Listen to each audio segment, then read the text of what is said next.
ഓരോ റിലേഷൻഷിപ്പിനും ഓരോരോ യൂണിക്നെസ് ഉണ്ടാവും അല്ലേ? ചില യൂണിക് റിലേഷൻഷിപ്പ് അത് അതിനൊരു പ്രത്യേക സംബോധനയുണ്ടാവും. ഒരു കുഞ്ഞ് ജനിച്ച് വീഴുമ്പോൾ തന്നെ ഉമ്മാ അല്ലേ?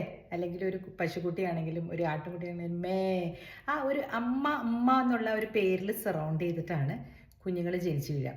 അപ്പോൾ ഹ്യൂമൻ ബീയിങ്സിലുള്ള യങ് മദേഴ്സിന് അത് കേൾക്കുമ്പോൾ ഒരു വല്ലാത്ത ഉൾപ്പുളകം ഉണ്ടായിട്ടുണ്ടല്ലേ? എനിക്കുണ്ടായിട്ടുണ്ട്.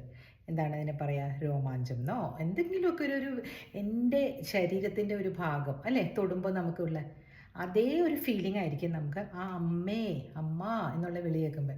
എൻ്റെ ബ്രദറെ എപ്പോഴും പുറത്തു പോയി വരുമ്പോഴൊക്കെ എന്തെങ്കിലും കാര്യത്തിന് അമ്മ എവിടെയും കണ്ടില്ലേ, മാ മാ അമ്മാ അമ്മ ഇങ്ങനെ അമ്മ വിളി കേൾക്കുന്നിടം വരെ അവൻ വിളിച്ചുകൊണ്ടിരിക്കും. അപ്പോൾ ഇത് ഒരു എല്ലാ ജീവജാലങ്ങളിലും ഉണ്ട്, എന്നാലും നമ്മുടെ വീടുകളിൽ യൂണിക്കാണ്. അപ്പോൾ ഈ അമ്മൂമ്മമാരെ അമ്മ എന്ന് വിളിപ്പിക്കുന്നത് ശരിയാണോ എന്നുള്ളതാണ് എനിക്ക് DM-ൽ വന്നൊരു ചോദ്യം.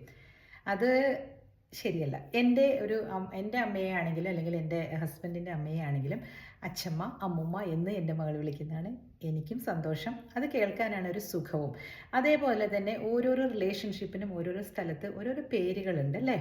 അപ്പം അത് നമുക്ക് കേൾക്കാൻ. ജപ്പാനിൽ വരെ അമ്മ എന്നാണ് വിളിക്കുന്നത്. ഞാൻ ഇതിനകത്ത് കണ്ടിരുന്നു. കൊറിയൻസ് ആണോ ജാപ്പനീസ് ആണോ അമ്മ അമ്മ എന്ന് വിളിക്കുന്നത് കേട്ടായിരുന്നു. ഇറ്റ് ഫീൽ വെരി, എന്താ പറയുക, നമുക്കൊരു ആ ഒരു വേർഡിന് it makes us feel very nice അല്ലേ? അതിനൊരു പ്രത്യേകമായിട്ടുള്ളൊരു വികാരമാണ്. അപ്പോൾ അങ്ങനെ വിളിപ്പിക്കുന്ന അമ്മൂമ്മമാരുണ്ടെങ്കിൽ അത് വേണ്ട കേട്ടോ. എന്തിനാ അത്? നിങ്ങൾ ഗ്രാൻഡ് പേരൻസ് ആകുന്നതല്ലേ, അത് ഒരു പടി കൂടെ മുകളിലേക്ക് വന്നില്ലേ? അച്ഛമ്മേന്നോ വലിയമ്മച്ചീന്നോ അമ്മുമ്മേന്നോ വിളിപ്പിക്കുമോ? അതായിരിക്കില്ലേ കുറച്ചുകൂടെ നല്ലത്? നിങ്ങളൊന്ന് കമൻറ്റ് ചെയ്യണേ.